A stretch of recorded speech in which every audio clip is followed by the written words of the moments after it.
morning and buongiorno from Roma, the gorgeous eternal city. We've been to Rome once before, actually on our honeymoon many years ago, but we really just were not experienced travelers. We were intimidated by the whole thing, and so we're going hard tourist style. Full tourist mode, y'all. We're gonna start here at the Colosseum behind us. Then we're gonna hit up the Roman Forum. We're gonna hit up Palatine Hill. We're gonna go, of course, see Trevi Fountain, the Spanish Steps, 24 hours of Rome.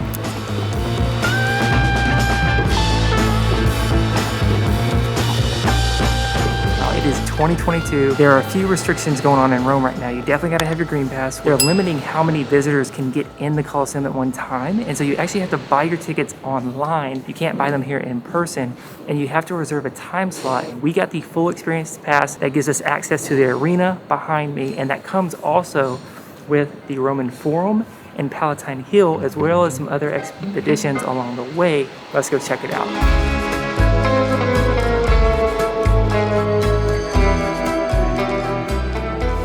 So Jordan mentioned we bought the full experience ticket, or rather I should say Jordan bought it because I was not involved in the planning of today and tomorrow.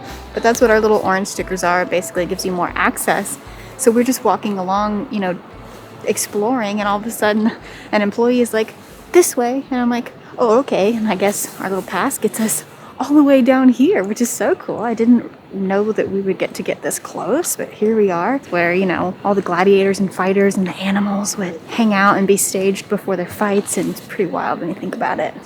The Colosseum was built under Emperor Vespasian. Construction started in 72 AD, and this stadium, y'all, could house over 50,000 people at one time.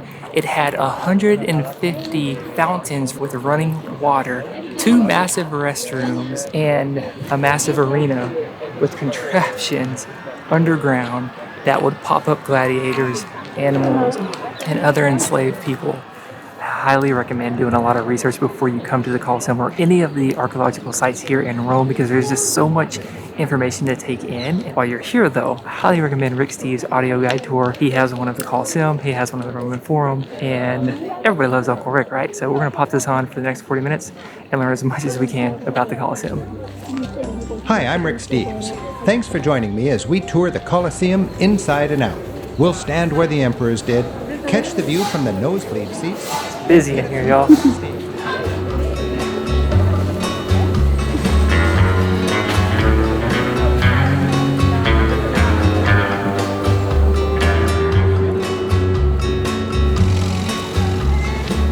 Exiting, one final note about accessibility. I always like to include that where it's applicable. They do have an accessible route all throughout the Colosseum with ramps, elevators, and the like. So if you're wheelchair bound or just limited mobility, you can utilize that. If you do want to take sort of the regular route and explore all the levels, the stairs to get up them are quite steep. So you need to be, able to do that. But it's accessible either way, and we love to see it. Just made it outside of the Colosseum. We're heading to the Roman Forum and Palatine Hill. One of the things that you'll notice here at the Colosseum is that big arch behind me. That is the Arch of Constantine. Constantine was one of the emperors of the Roman Empire. He is the one who basically made Christianity the official religion of the Roman Empire. And what's interesting is that in the 300s AD, you could be killed for being a Christian, and by the 400 ADs, you could actually be killed for not being a Christian.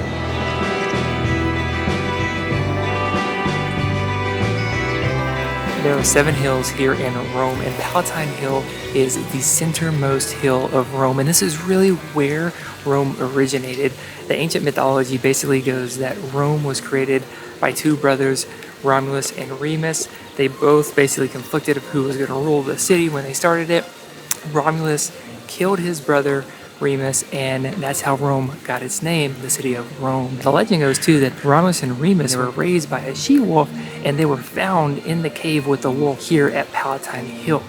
Now, Palatine Hill became the place where all of the wealthy people of the Roman kingdom originally wanted to live. And then over time, the emperors began to build their own palaces and other temples here on Palatine Hill, starting with Augustus. I got a little present for y'all. A Roman toe.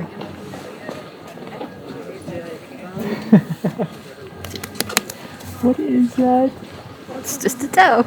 I assume it's part of a much larger sculpture, but I walked up and I'm like, is that a pinky toe just sitting there? It is. It's supposed to be a foot with like a Roman sandal. I think it's supposed to be like a foot, but it's pinky toe.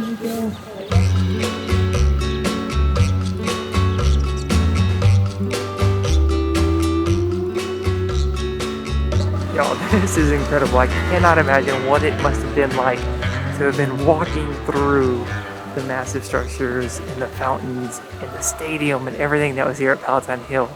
The more and more that we explore, the more I'm amazed at what you're able to do here and what still exists that you can explore. We're currently in Augustus's residential complex and gardens, and also near the Temple of Apollo that he had built. It's amazing that you can sit here and walk through this history, see it with your own eyes, and explore it. The Foro Romano, or the Roman Forum, is essentially an umbrella term for this entire section of the Senate and temples and this incredible basilica. Well, just really a piece of it. It was absolutely massive. I think they said like the size of a football field when it was fully constructed. And the Forum is just a great place to sort of see society. It was a place to see and be seen. It's where the markets would be. It's where everybody congregated coming off of the Palatine Hill, and you can really get a sense for just kind of maybe what that sort of plaza atmosphere would have been like. And this is just the absolute heart of everything.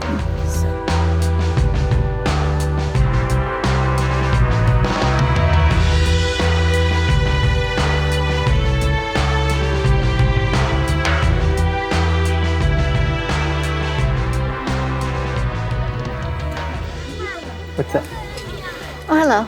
Just taking a beat, you know. It's a lot of time on your feet. By the way, I forgot to mention, I'd give yourself 3 hours to see all the things we saw and not rushing yourself, but obviously take your time. We were filming, which I feel like is usually a good gauge of like how a typical person would want to, you know, stroll around and read, but I think I've told Jordan that I'm hungry at least a dozen times now, so let's grab some lunch.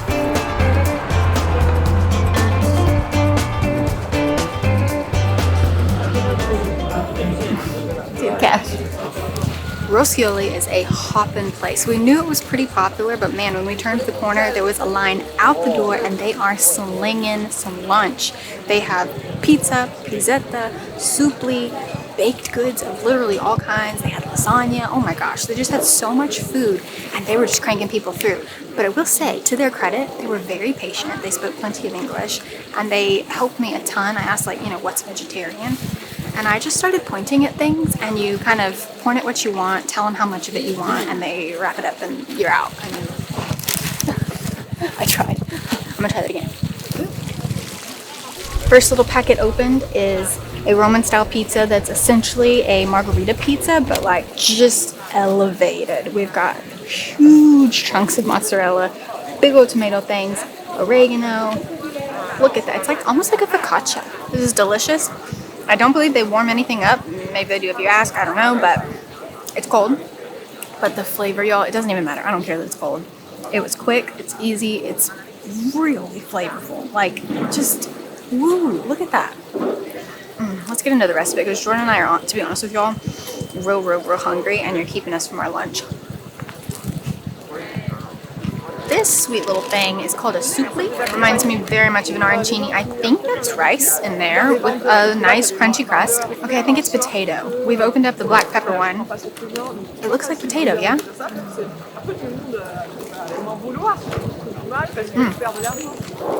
I really like the black pepper one. Yeah. Supli. I recommend.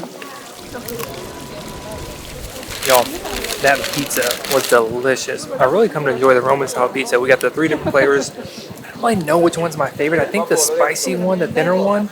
But y'all, the first one that Ashley tried with all of the mozzarella and the tomatoes, it's like a caprese salad on top of a Roman pizza. So good. Not the biggest fan of the supli. I prefer the arancini fresh. But again, these weren't hot and heated up, so can't really compare. Piazza Farnese seems to be the spot to take your lunch and enjoy the fresh air. People are everywhere leaning against the little railing or using this as a bar top, so highly recommend. It was a really quick walk from Roscioli, which we also highly recommend. It was totally a win. Our eyes were a little bigger than our stomachs and we over-ordered, but all the stuff we ordered and 2 drinks was about 24 euro. So it could be an affordable lunch if you just, you know, got a normal amount of food, but we kind of overdid it. Well, y'all, we made it here to the Pantheon. Unfortunately, though, I don't think we're gonna get to go inside because the line is so long. Now, a couple of facts about the Pantheon.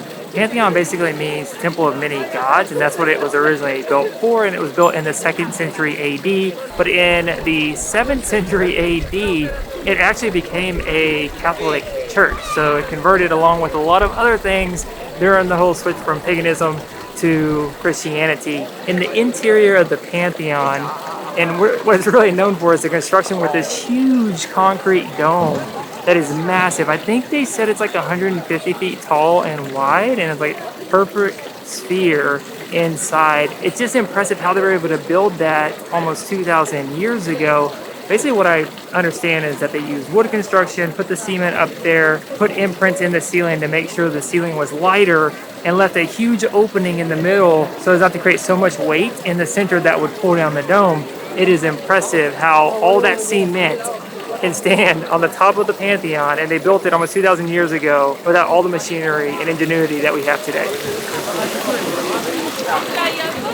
I've officially reached the point in this touristy day where I wonder what the hell we're doing. This place is a madhouse. Even just trying to approach it, you couldn't hardly get down the street. I've heard from reputable sources that if you come here in the morning between like 7 or 8, it's a nice peaceful experience. Or if you come late at night, then obviously it's going to be lit up and beautiful. So do that. Because that isn't the experience you're after. Do you know what I mean? Like the Trevi Fountain, like cute little make your wish, whatever. That's not what you're after. And you know, I'm a little tired, so I'm being a little direct about it, but it's the Trevi Fountain.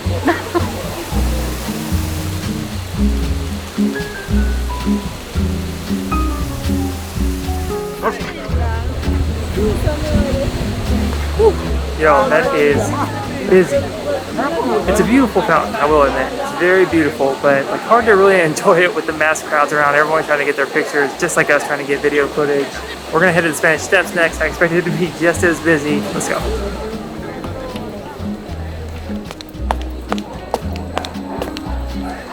Welcome to the Spanish Steps. Not as crowded as I thought they would be, but quite lovely and majestic. It's kind of a multi-tiered, multi-staircase situation. The significance here, one, it's a beautiful plaza, but the history of it was they were built to connect the Spanish embassy, which is just right over there. I think that's been there for over 300 years. Connect the embassy to the Holy See.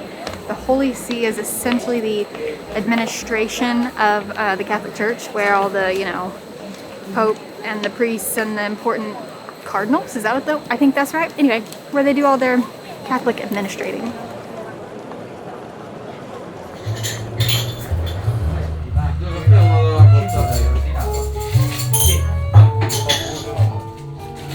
No, grazie.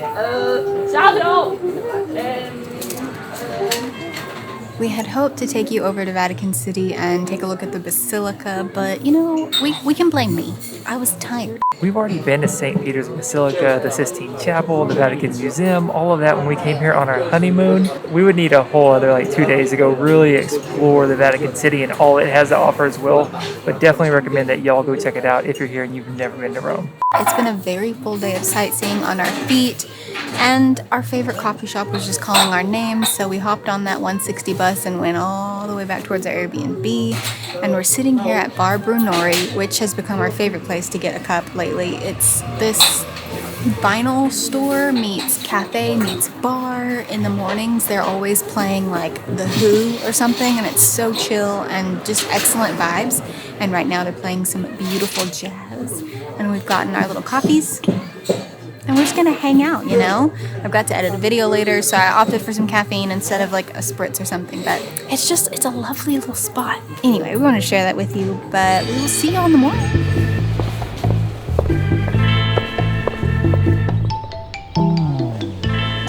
I almost cannot believe it, but our time in Italy is coming to a close. So sad. We had so much fun in Sicily and Rome and Puglia. I don't think we've been anywhere that long in a really long time. It was fabulous, but We had to round things out, of course. We are still in the era of the pandemic. We had to go get our COVID test so that we can fly safely to our next place.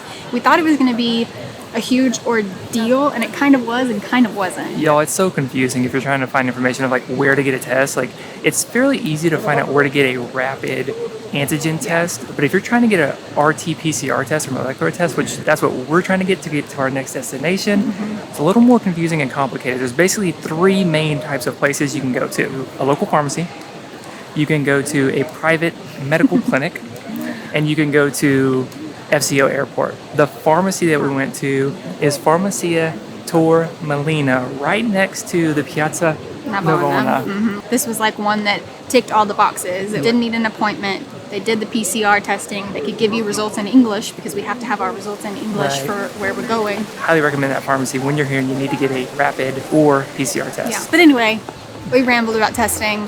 Hopefully all is well. Check, we're done, and we're gonna fly on out of Italy, and we'll see y'all in the next one.